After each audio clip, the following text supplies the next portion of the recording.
तो यह सरकार की चीज है कि सरकार ने भी हमारी जायज बात माननी पड़ेगी। यह बहुत बड़ी बात है कि ये अपने शरीर पर खुद को कष्ट दे रहे हैं लेकिन किसी दूसरे को कष्ट नहीं दे रहे।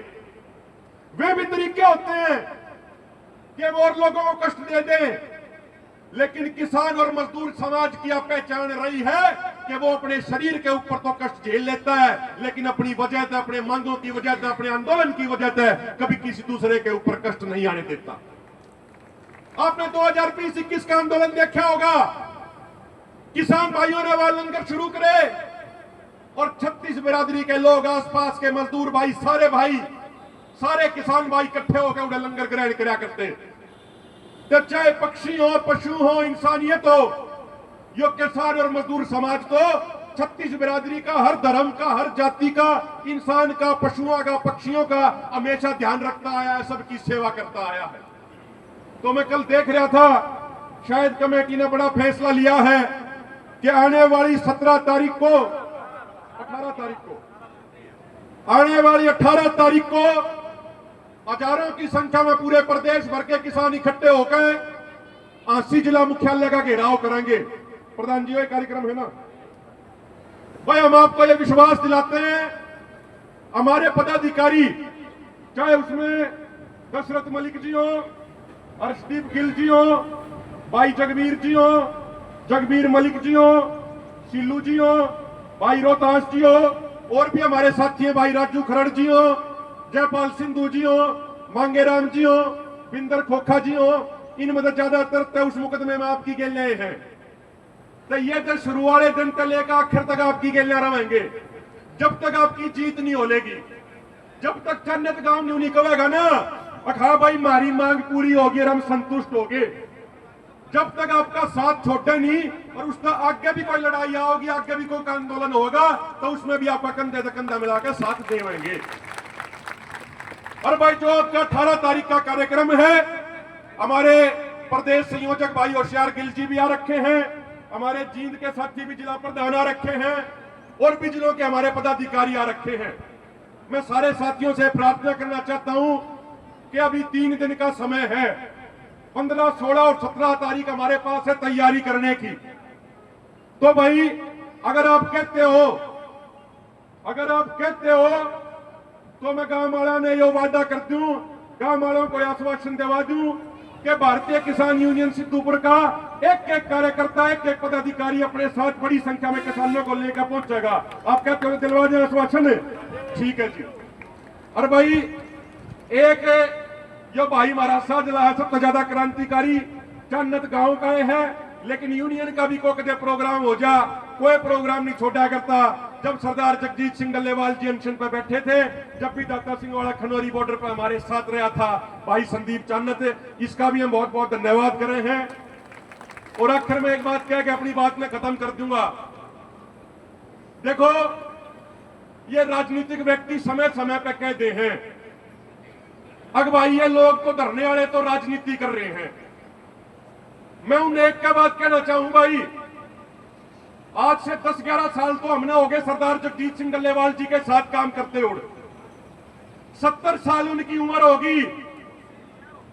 हमने बड़े बड़े मंत्री सेंटर के, स्टेट के देखे, प्रधान जी को बड़े मान सम्मान सत्कार के साथ राम राम करेंगे, इज्जत से बात करेंगे। 70 साल उम्र होगी डल्लेवाल साहब की, आज तक कभी भी चुनावी राजनीति में कोई दखलंदाजी नहीं करी है। जब 70 साल की उम्र तक उन्होंने कभी चुनावी राजनीति में भाग नहीं लिया, तो भाई बुढ़ापे पे आके, बुजुर्ग होकर तो आगे राजनीति में भाग लेने का कोई सवाल पैदा नहीं होता। तो जब 70 साल तक नहीं करा तो आगे उसने क्या करेंगे? तो सरदार जगजीत सिंह डल्लेवाल जी आप आए हैं ना, या अपने आप में इस बात पर मोहर लगाते हैं कि इस धरने वाले की मांग पीने के पानी की मांग है, इस धरने वाले की राजनीति करने की कोई मांग नहीं है। अगर सरदार जगजीत सिंह डल्लेवाल जी ने 1% भी लाग जाता कि भाई यार कोई चुनावी राजनीति खातर बैठे हैं, तो ये अपने आप पे यार ना आवे। जब इनने इस बात की तसल्ली हुई है पहले दिन से कि पीने का पानी जो मूलभूत अधिकार है, उसके लिए लोग संघर्ष कर रहे हैं, तो सैकड़ों किलोमीटर दूर तक चल के आपके बीच में आपका सहयोग और समर्थन करने आए। साथियों, एमएसपी गारंटी कानून के लिए सरदार जगजीत सिंह डल्लेवाल जी ने जब 132 दिनों तक ऐतिहासिक आंदोलन अनशन कराया था और केंद्र सरकार को बातचीत की टेबल पर आना पड़ा था, तो उस समय की एक बड़ी महत्वपूर्ण घटना आपने बता देता हूं, जो आपके सामने भी आगे भविष्य में आ सके है। और 2-3 दिन के बाद जब हमारे बुजुर्गों का शुगर लेवल, कीटोन लेवल, अन्य चीजें अनस्टेबल होंगी, तो प्रशासन आपके साथ एक धोखा कर सके, जो धोखा हमारे साथ कराया था। वो धोखा ये था, हमने तो पहले से अंदाजा था कि प्रधान जी की तबीयत जब बिगड़ेगी प्रशासन जबरदस्ती उठाने का प्रयास कर सके प्रधान जी को। इसके लिए इनके चारों तरफ ट्रैलियों की वेल्डिंग करा दी थी।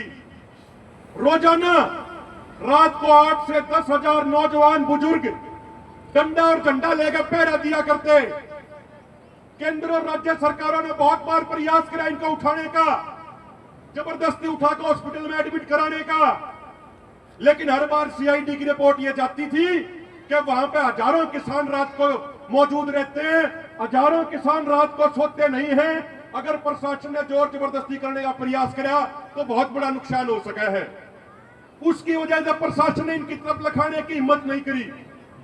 बाद में पंजाब के मुख्यमंत्री ने एक बात का खुलासा और किया मीडिया के सामने कि केंद्र सरकार ने सरकार को यह भी एक प्रस्ताव दिया था कि हम आपको हेलीकॉप्टर दे देते हैं और हेलीकॉप्टर से प्रधान जी की ट्रैली अपने आप ऊपर ठाला होता और उसने हॉस्पिटल में एडमिट करा देंगे प्रधान जी ने।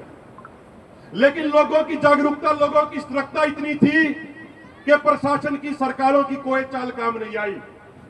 फिर उन्हें क्या किया, बातचीत के लिए हम बुलाए। जब प्रधान जी की तबीयत बहुत घनी खराब होगी, जब हम बातचीत के लिए बुलाए, 1 राउंड की बातचीत हुई, 2 राउंड की हुई, तीसरे दौर की हुई। तीसरे दौर की बातचीत का समय दिया पहले शाम को 5 बजे कि चंडीगढ़ में केंद्र सरकार के मंत्री 5 बजे आएंगे।